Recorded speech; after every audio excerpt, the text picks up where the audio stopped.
El modelo más utilizado actualmente para privatizar la sanidad es el modelo concesión, que en la práctica consiste en poner en manos de empresas privadas lucrativas hospitales públicos durante décadas, de 30 a 60 años en el caso de Madrid.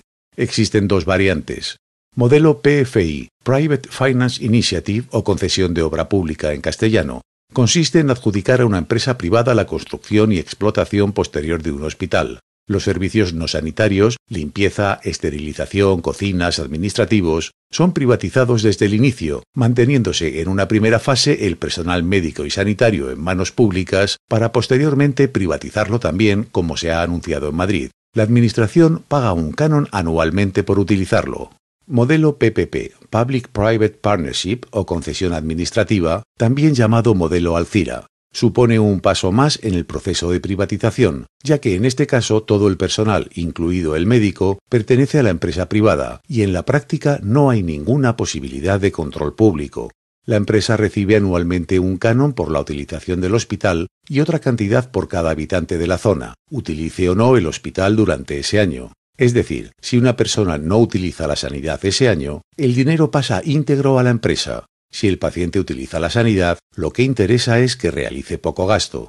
En ambos casos lo que se persigue es cerrar camas y hospitales públicos que ya existían y abrir hospitales propiedad de empresas privadas para justificar un trasvase de dinero público a bolsillos privados.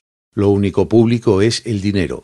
La propiedad del hospital, la gestión y los beneficios son privados.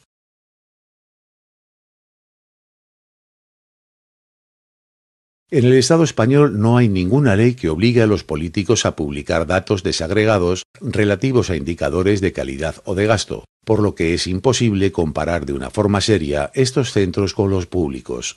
En el caso de Madrid, en teoría existe una unidad técnica de control para evaluar el funcionamiento de estos hospitales, pero en 5 años no ha publicado ningún informe. El secretismo es total. Sin embargo, la experiencia internacional demuestra que este tipo de centros tiene dos graves problemas. Son más caros que si se construyeran de la forma tradicional. Tienen peores resultados sanitarios.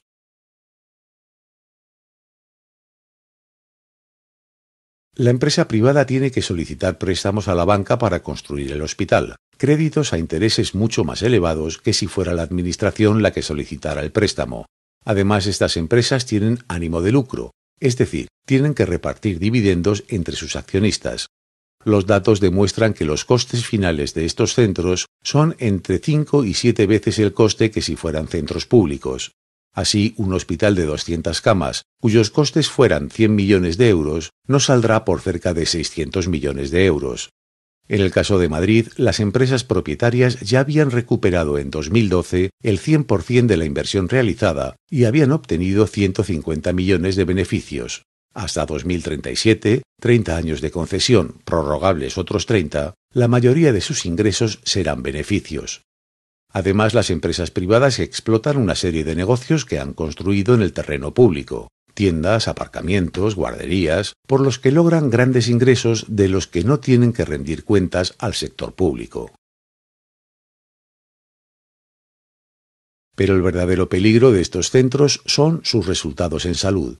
Estudios internacionales realizados con millones de pacientes y publicados en prestigiosas revistas científicas confirman que la mortalidad en los hospitales lucrativos como son estos es un 2% superior en adultos, un 9,5% en recién nacidos y un 8% en enfermos crónicos respecto a los hospitales que no tienen accionistas detrás, como es el caso de los públicos. Además, en contra de lo que afirman políticos, gestores y empresarios cuando privatizan los servicios no sanitarios, el trabajo del personal no sanitario influye mucho en los resultados de salud. Así, en Gran Bretaña, al reducir el número de limpiadores de 67.000 a 36.000 en los últimos 15 años, la tasa de infecciones hospitalarias se disparó hasta llegar a ser la más alta de la Unión Europea. En hospitales de este tipo, como el de Parla, de cerca de 200 camas y 56.811 metros cuadrados, solo hay una limpiadora para el turno de noche. Mientras en Escocia y Gales se aprueban normas para que la limpieza y las cocinas vuelvan a ser realizadas por personal público, por tanto sin ánimo de lucro, en el Estado español llevamos el camino inverso. se ponen en marcha mecanismos perversos mediante el establecimiento de elevados incentivos económicos para que los médicos reduzcan los costes: farmacia, material sanitario, personal, laboratorio, rayos X y diagnóstico de imagen, número de atenciones en urgencias, etc. Así, en este tipo de hospitales se premia económicamente cada alta hospitalaria, cada urgencia atendida que no ingrese en el hospital, cada intervención realizada fuera del quirófano central, etc. En los centros de salud privatizados se premia a los médicos que reduzcan las derivaciones a especializada y al hospital con entre 18.000 y 24.000 euros al año, o sea, 2.000 euros al mes, de forma que la atención primaria deja de ser la puerta de entrada al sistema de salud y pasa a ser un muro de contención para frenar la utilización del hospital, que es donde se produce el mayor gasto. Además, estos centros completan sus ingresos mediante la atención de procesos rentables de pacientes públicos que son derivados desde otras zonas, en cuyo caso no interesa limitar el acceso, sino aumentar el número de pruebas diagnósticas o intervenciones para aumentar los beneficios, ya que se factura por acto médico, lo que puede dar lugar a operaciones o pruebas innecesarias. Por otra parte, en los hospitales PPP, una parte de las camas, consultas y servicios diagnósticos se dedican directamente a la atención de pacientes procedentes de aseguradoras privadas. Y no olvidemos que en los pliegos de condiciones de los hospitales PFI en Madrid se especificaba: este hospital tenderá a atender pacientes privados.